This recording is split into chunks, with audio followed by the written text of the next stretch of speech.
il faut commencer très tôt. Dès que le diagnostic est posé, il faut faire la thérapie génique. Maintenant, jusqu'à présent, on n'a pas réussi encore à faire la thérapie génique du Duchenne de Boulogne. Ça a été fait pour d'autres maladies en dehors de la neurologie, mais pour le moment, des essais sont en train de se faire, mais ce n'est pas encore concluant. Mais de toute façon, quand il faut toujours faire ça, le jour où ça se fera, bien sûr, il faut faire ça dès le début de la maladie. Parce que s'il y a des déficits, des déformations, tout ça, si le malade arrête de marcher, c'est bon, c'est foutu, on ne peut plus rien faire. D'accord? D'accord. Madame, la biopsie trophoblastique, euh, comment faire cette biopsie? Là, bien sûr, c'est comme la paratomie exploratrice. Il faut carrément, c'est chirurgical. Il faut ouvrir, faire une petite biopsie du fœtus et analyser, faire, si vous voulez, une étude génétique pour voir s'il y a vraiment absence de cette protéine. Si on voit qu'il y a absence de cette protéine ou qu'elle existe mais en petite quantité, il faut carrément faire un avortement parce que de toute façon, on n'a pas un traitement, on n'a même pas la thérapie génique maintenant des dystrophinopathies. D'accord? Il faut un avortement thérapeutique. D'accord, madame, Madame, merci. Oui? Madame, Hein? Oui? madame, J'entends, je vous entends. madame, madame, s'il vous plaît, Ah, oui, alors là. l'avortement thérapeutique. L'avortement thérapeutique, Ah, ah. est-ce que c'est légal dans ce cas? Bien sûr, c'est légal dans beaucoup, beaucoup de maladies, pas seulement cette maladie. C'est légal si la vie de la mère ou la vie de l'enfant est mise en jeu. Bon, c'est légal, mais de toute façon, euh, ça se fait pas chez nous, hein, cette biopsie trophoblastique, tout ça. On fait pas ça. Mais ailleurs, ils font ça et c'est légal chez eux. D'accord? D'accord, madame, merci beaucoup. Je vous en prie. Oui, madame, merci. madame, Oui. s'il vous plaît, pourquoi l'hémiopathie touche beaucoup plus les muscles proximaux, pas les muscles distaux?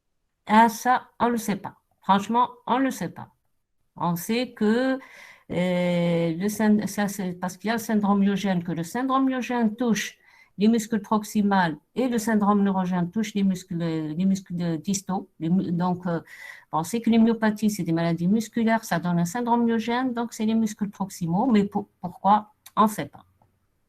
On ne sait pas. D'accord, Voilà. merci. Madame, le dosage des alates peut nous renseigner sur une atteinte musculaire Le dans cette dosage de maladie quoi? Le dosage de? des alates. Dans les dystrophies musculaires, c'est surtout les CPK, la créatinine phosphokinase, surtout.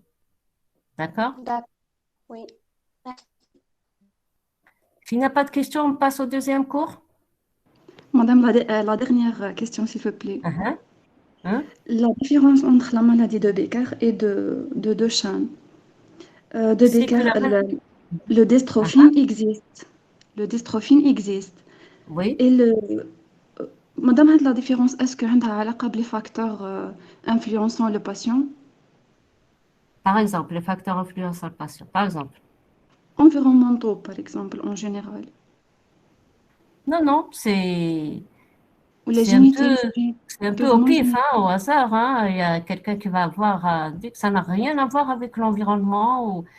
Bon, c'est la génétique. Ça dépend quelle région au niveau du bras court du chromosome 21 est touchée. D'accord. C'est touché codant pour le, le Duchenne de Bologne ou codant pour le Becker. C'est tout. C'est D'accord. au pif, c'est au hasard. C'est à la chance de chacun. Ah, d'accord, Alors, Madame, merci. je vous en prie. On passe donc au deuxième cours? Oui. Ah, d'accord.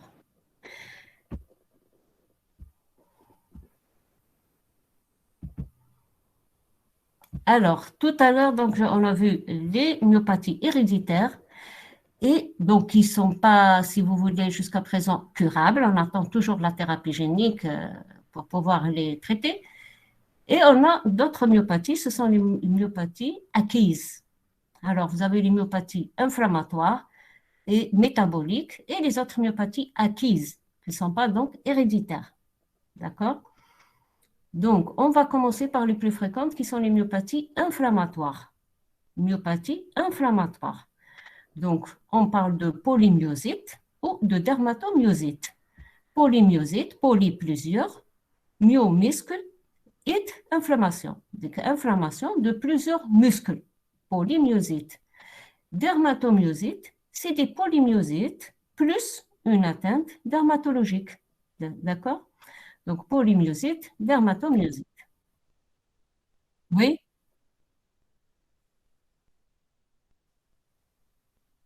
D'accord. Oui, oui, j'ai oublié. D'accord. Asthma. Bon, la flèche. J'arrête l'autre et je mets. D'accord, ok, ok. Arrêt, fenêtre. Myopathie inflammatoire. Et partager. Est-ce que vous l'avez? Ah, d'accord. Donc, on va commencer par les myopathies donc inflammatoires, polymyosite, dermatomyosite. Polymyosite, c'est inflammation de plusieurs muscles. Dermatomyosite, inflammation des muscles avec, en plus, une atteinte dermatologique. D'accord? Et on va commencer par les polymyosites. D'abord, les polymyosites et les dermatomyosites, ce sont des maladies donc d'étiologie inconnue. Ce sont des maladies inflammatoires auto-immunes et d'étiologie donc inconnue. On sait qu'elles sont auto-immunes et c'est tout. Donc, qui vont toucher les muscles. Ce muscle il va être le siège d'un processus inflammatoire non infectieux, non suppuratif. C'est un processus inflammatoire et donc il va être dominé par un infiltrat lymphocytaire. Donc, quand il y a une inflammation, bien sûr, il y a une infiltration lymphocytaire. Donc, c'est des maladies inflammatoires, auto-immunes, touchant le muscle qui va être le siège d'un processus inflammatoire non suppuratif. Le terme de dermatomyosite, c'est une polymyosite à laquelle s'associe donc une éruption cutanée qui est caractéristique. Vous allez la voir, elle est caractéristique. D'accord? Alors, les polymyosites, ce sont des myopathies acquises, elles ne sont pas héréditaires. C'est les myopathies acquises les plus fréquentes. Elles touchent surtout la femme. L'âge de début, on a deux pics de fréquence vers 15-24 ans et on a un autre pic vers 45-54 ans. Les facteurs déclenchants, c'est surtout généralement un épisode fébrile d'allure virale ou bien certains médicaments, ils peuvent déclencher aussi, quand ils sont pris pendant longtemps, peuvent déclencher des polymyosites comme les sulfamides, les pénicillamines. Certaines atteintes parasitaires aussi, comme la toxoplasmose. Donc, il peut donner aussi une polymyosite, mais parfois, la plupart du temps, on ne connaît pas la cause. On retrouve aucun facteur déclenchant et c'est une maladie dite donc primitive. D'accord? Alors, le début de la maladie de polymyosite, il va se faire sur plusieurs jours dans les formes aiguës ou bien sur plusieurs mois dans les formes subaiguës. Le début, on va avoir surtout des douleurs articulaires ou musculaires avec un début de baisse de la force musculaire. Bien sûr, on est dans l'hémiopathie, c'est-à-dire la force musculaire, elle va toucher les ceintures scapulaires et ceintures pelviennes. Donc, le début, ce sont des douleurs articulaires musculaires avec une baisse de la force musculaire.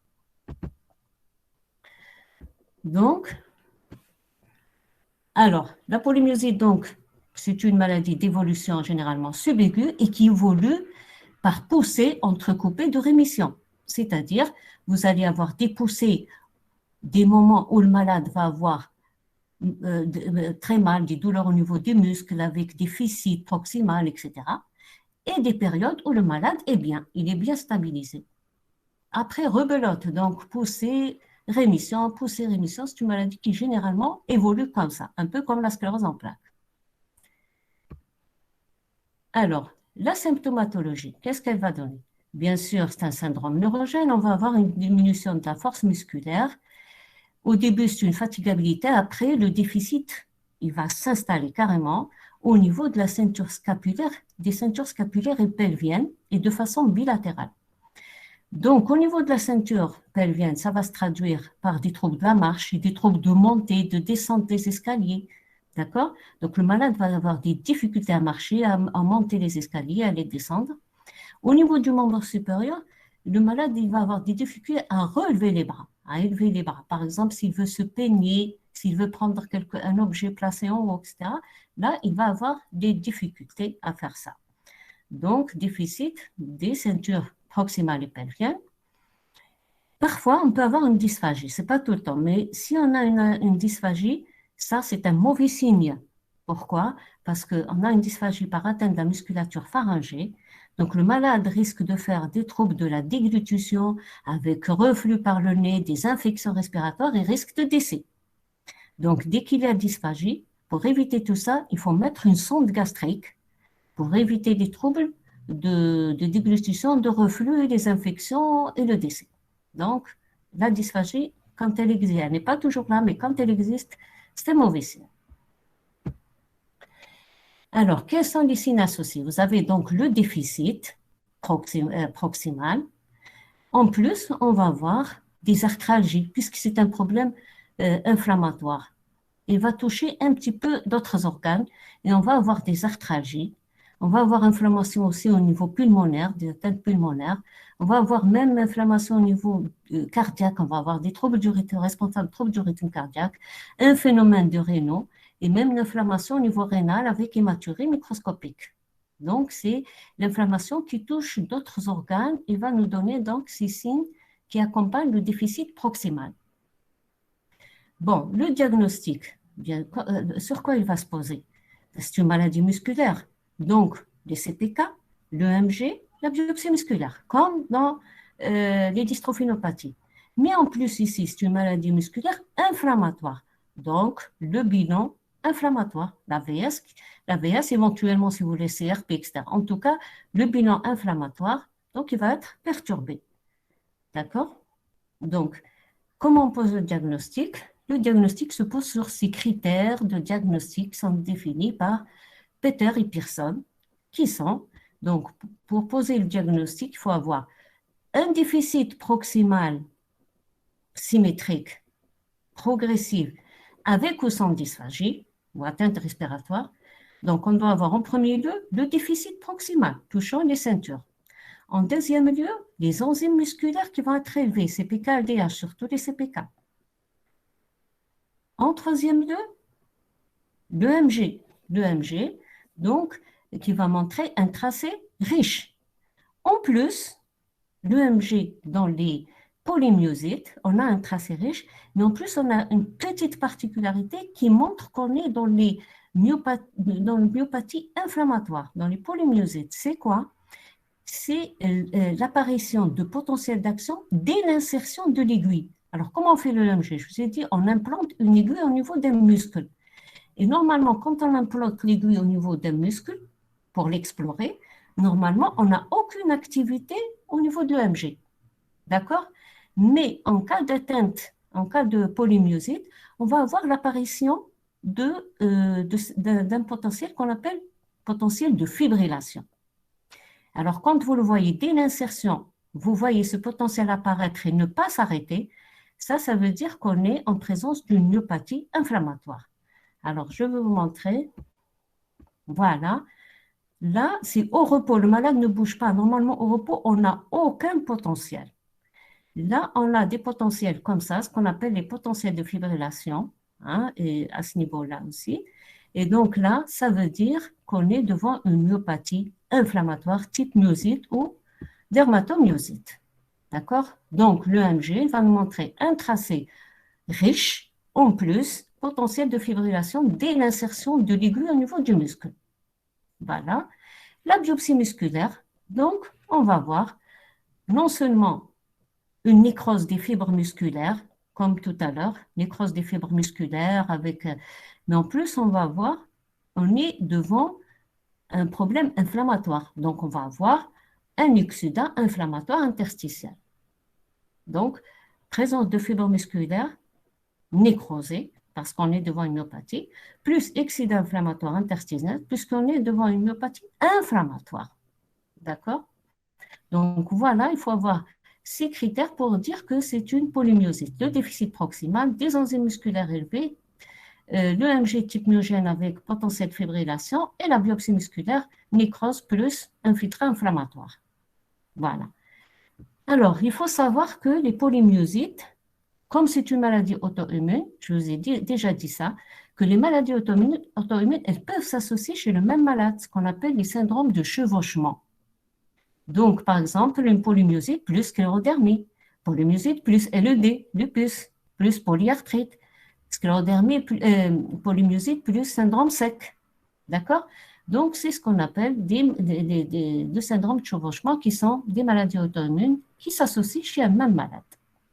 Voilà. Donc, ça, c'était les myopathies inflammatoires type polymyosite, inflammation de plusieurs muscles. Maintenant, on va voir les dermatomyosites, qui sont des polymyosites plus atteintes dermatologiques. D'accord? Alors, on a une polymyosite, bien sûr, ce qu'on a vu tout à l'heure, plus des signes cutanés qui caractérisent les dermatomyosites. Alors, vous avez généralement les signes cutanés succèdent au déficit. Il y a un déficit musculaire d'abord, ensuite, on va avoir cette inflammation cutanéo-muqueuse. D'accord? Alors, qui est caractérisé par un œdème de la face, surtout en lunettes, donc autour des globes oculaires, avec des paupières gonflées, donc l'œdème des paupières, et avec cet œdème, il va s'accompagner d'un érythème rouge-violacé. Rouge-violacé, c'est la couleur d'une fleur qu'on appelle le lilas. Donc rouge-violacé, qui est vraiment, quand on voit ça, c'est quasi pathognomonique d'une dermatomyosite. Alors, cet érythème-là, il va toucher donc autour des yeux, si vous voulez, les paupières, etc. Et il va toucher aussi, ces lésions érythémateuses vont toucher aussi les coudes, les faces d'extension des coudes, les genoux, les phalanges, et même la sertissure des ongles, c'est-à-dire là où l'ongle pénètre dans le doigt. D'accord? Donc, ce qu'on appelle la sertissure des ongles. Là, on va avoir aussi un érythème qui est très douloureux et qui est évocateur de cette maladie. D'accord? Donc, on le voit ici. Regardez ici, l'œdème au niveau du visage, surtout autour des yeux. Regardez ces paupières comme elles sont gonflées. Et cette coloration rouge-violacée qui est la couleur de la plante, de la fleur qu'on appelle le lilas. D'accord? Donc, œdème périorbitaire. Donc, l'œdème plus l'érythème. Cette coloration rouge-violacée, c'est l'érythème. Hein, c'est de l'érythème autour des yeux. D'accord? Cet érythème-là, on va le retrouver aussi, regardez, au niveau des phalanges, la main. On les trouve aussi au niveau, regardez, des coudes, les genoux. Regardez, au niveau des genoux, au niveau des coudes. Et même, regardez au niveau des doigts, les sertissures des ongles. C'est-à-dire là où l'ongle s'implante au niveau du doigt, tout autour, regardez, cette coloration blanchâtre, c'est un érythème qui est très douloureux. Voilà. Alors, il faut savoir que, donc ça, si vous voyez tout ça, c'est vraiment pathognomonique d'une dermatomyosite. Il faut savoir que les dermatomyosites, comme les polymyosites, peuvent s'associer soit à une conjonctivite, c'est-à-dire une maladie auto-immune, le lupus, la polyarthrite rhumatoïde, etc. Et ils peuvent aussi s'associer, les dermatomyosites, elles peuvent s'associer aussi à un cancer, surtout le cancer bronchique, digestif ou des organes génitaux. C'est-à-dire, devant une dermatomyosite, il faut essayer de rechercher soit une autre maladie auto-immune, soit surtout un cancer sous-jacent. Cancer bronchique, digestif, des organes génitaux sous-jacents. D'accord?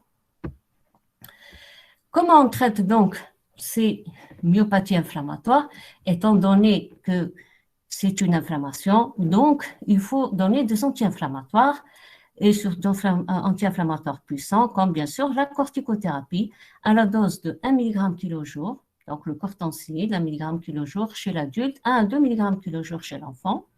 Bien sûr, lui associer un traitement adjuvant, régime sans cesse strict, du potassium, une protection gastrique. Et donc, avec ça, comme il y a un déficit, faire un déficit, attention, musculaire. Il faut préserver le muscle, comme dans les maladies des myopathies héréditaires, c'est-à-dire une kinésithérapie passive, d'accord, pas active. Il faut préserver le muscle. S'il y a une dysphagie, attention, mettre une sonde gastrique, parce que risque de problèmes respiratoires, par infection respiratoire, par fausse route, d'accord. La durée du traitement, vous allez mettre la corticothérapie, la durée du traitement, elle va donc, le traitement va durer 4 à 6 mois et on va évaluer l'efficacité du traitement. Comment? En évaluant donc la force musculaire. Si vous voyez que le malade commence à reprendre un peu sa force musculaire et que le taux de CPK redevient normal, ça, c'est bon. À ce moment-là, on va commencer à diminuer progressivement le traitement jusqu'à arriver à une dose minimale efficace. D'accord? Alors, on commence par corticothérapie. Si ça marche, tant mieux. Sinon, on utilise des immunosuppresseurs. S'il y a échec donc à la corticothérapie, ou bien carrément les plasmaphéreses et les immunoglobulines. S'il y a échec aux immunosuppresseurs. Voilà. Généralement, avec la corticothérapie, quand elle est donnée dès le début, ça donne de très bons résultats.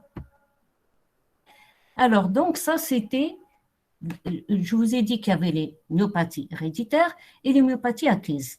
Dans les myopathies acquises, on a vu les plus fréquentes qui sont les myopathies inflammatoires, mais il existe d'autres myopathies acquises que je vais vous citer uniquement, que je vais vous citer. Par exemple, les myosites parasitaires et virales.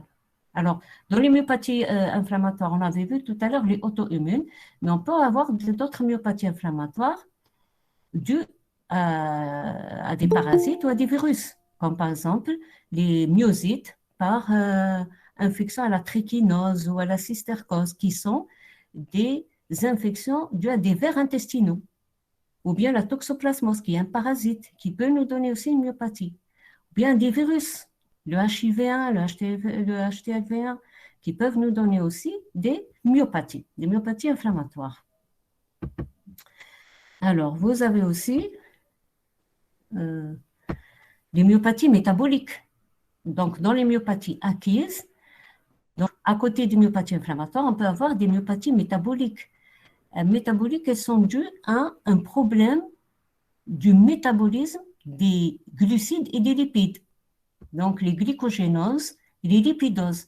Donc, il y a un trouble du métabolisme des glucides et des lipides qui donne des glycogénoses et lipidoses qui sont responsables d'atteintes musculaires, de myopathie. Vous avez aussi les troubles du métabolisme de la mitochondrie, qui est l'élément énergétique de la cellule. Donc, quand il y a une atteinte métabolique, une atteinte donc, au niveau de ces mitochondries, on peut avoir aussi une myopathie. Donc, ça, c'est les myopathies donc, métaboliques. On peut avoir des myopathies acquises endocriniennes, donc dans l'hyperthyroïdie, dans l'hypothyroïdie, dans les atteintes surrénaliennes, dans les hyperparathyroïdies. Donc, toutes ces maladies endocriniennes peuvent s'accompagner d'une myopathie, peuvent donner donc une myopathie. D'accord? Vous pouvez avoir aussi des myopathies lors d'ostéomalacie. Donc, dans les ostéomalacies, donc les atteintes osseuses par déficit en vitamine D, donc l'ostéomalacie, elle peut nous donner aussi une myopathie.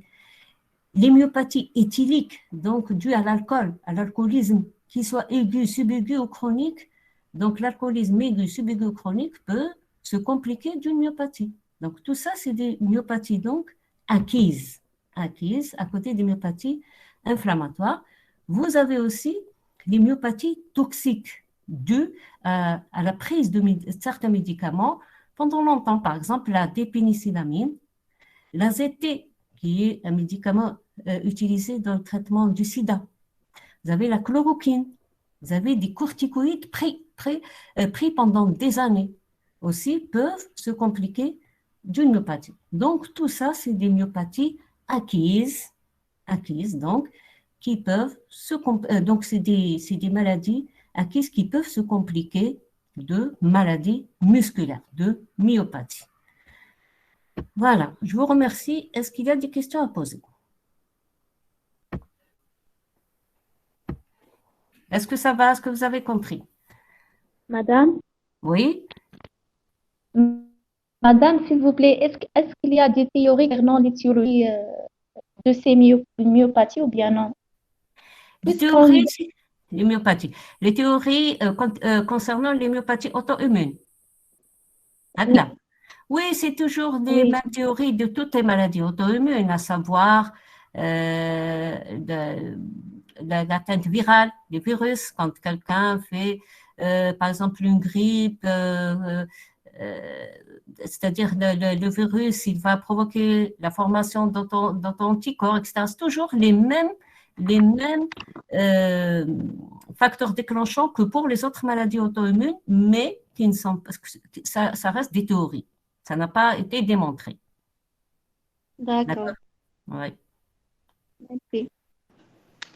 Madame, Oui, Madame, dans les dermatomyosites, myosite. Oui. l'atteinte musculaire, est-ce que concerne aussi la ceinture scapulaire et pelvienne?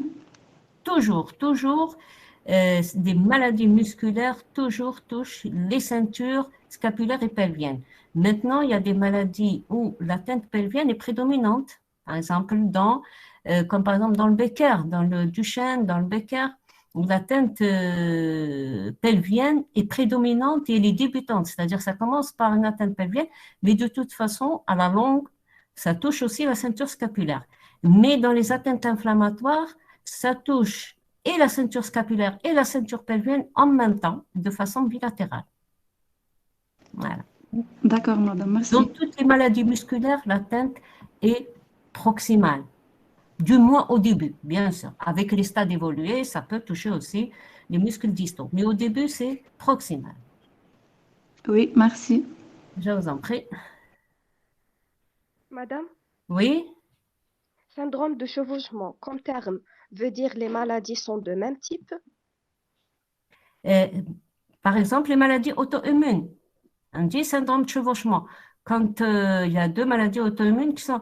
Mais vous pouvez dire aussi syndrome de chevauchement quand vous avez deux maladies dégénératives chez la même personne. Par exemple, le Parkinson et la démence, l'Alzheimer.